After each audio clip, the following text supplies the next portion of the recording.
In Rawalpindi, due to ongoing monsoon floods, Colonel retired Qazi Ahsaan, along with his daughter, is still missing in his car.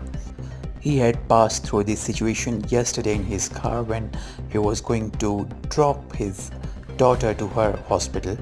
She is a doctor by profession. Well, rescue teams have found his car, but both father and daughter are yet missing. And that's all from the latest flood alert.